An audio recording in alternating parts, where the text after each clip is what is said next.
Hello everyone. आज घर में सबकी छुट्टी थी, इसलिए हमने सोचा क्यों ना सबके साथ एक छोटा सा फैमिली ट्रिप कर लेते हैं। आज ब्लॉग में कोई हाउसवाइफ का एक स्ट्रगल, एक तनाव भरी ज़िंदगी, ऐसा कुछ भी नहीं है। आज एक खुशनुमा सा पल है, खुशनुमा सा पूरा दिन है, जो छोटी छोटी यादें हैं जो हर दिन से थोड़ा सा अलग बनाती हैं, बस वही मैं आप सबके सामने शेयर करने वाली हूँ। तो आज लगभग पिछले कुछ दिनों से मैं सच बताऊँ ना, मेरा मन थोड़ा सा थका हुआ था। बाहर की दुनिया सब कुछ वही थी, वही जिम्मेदारियाँ चल रही थी, वही सब ऑफिस जा रहे थे, स्कूल जा रहे थे, खाना बन रहा था, खा रहे थे, सब कुछ वही था।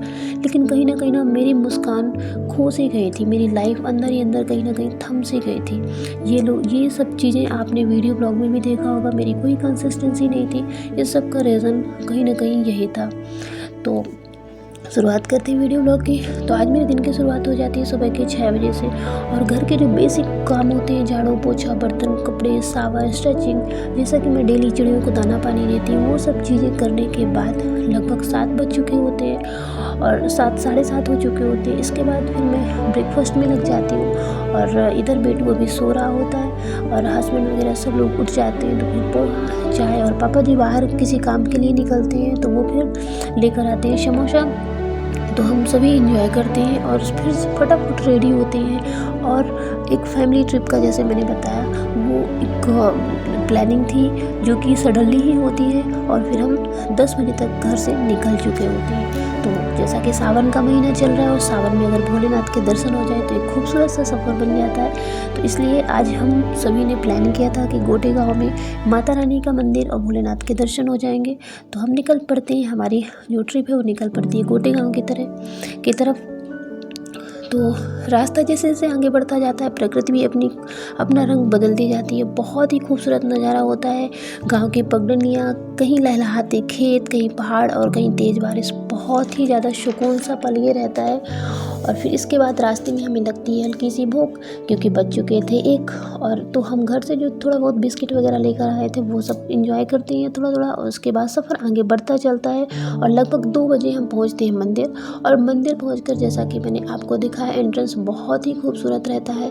और यहाँ पर सबसे मेन जो बात है, तो यहाँ पर हमारे शंकराचार्य जी का तपोस्थल होता है। यहाँ पर वो तपस्या करने के लिए आते हैं, और ये जो गोटे गांव है ये पूरी तरह से पहाड़ी इलाका है।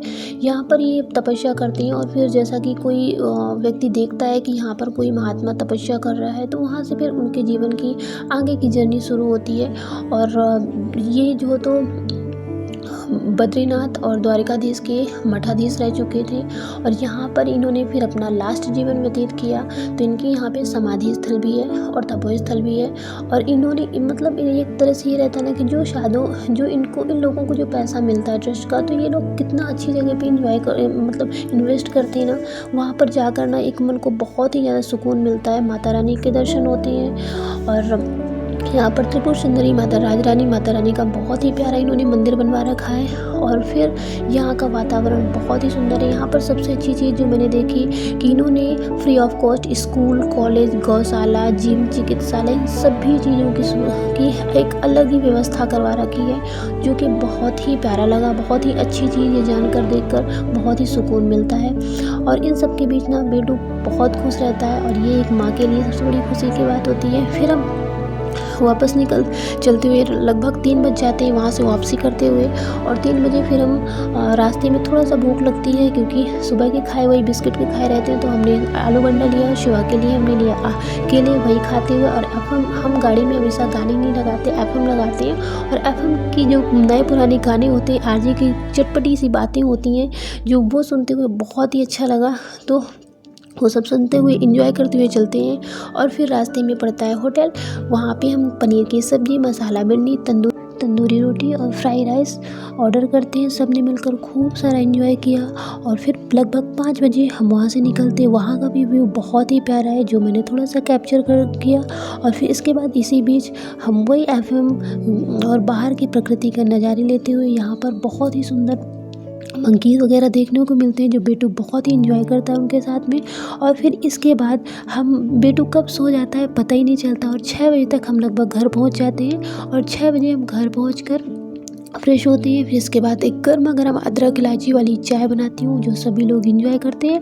और इसके बाद वहाँ से हमने सब्ज़ी पैक करवा रखी थी, तो फिर हमने सोचा कि फिर रात में बस वही खाने व की रोटियाँ बनानी थी खाने के लिए, तो हमने रोटी वगैरह बनाया। 7 बजे बेटू को उठाया क्योंकि बेटू जब गाड़ी में सो जाता है तो उसे यहाँ लाकर भी घर में भी हम ठोक के सुला देते हैं ताकि हम फटाफट अपने काम सारे निपटा लें। और काम निपटाने के बाद लगभग बज जाते हैं 7:30, फिर बेटू को उठाया और फिर जैसा कि एक क्रिएटर का जो वर्क है मेरा वो मैं स्टार्ट कर देती हूँ सब। तो आज का मेरा एक खूबसूरत सा सफ़र यहीं पर समाप्त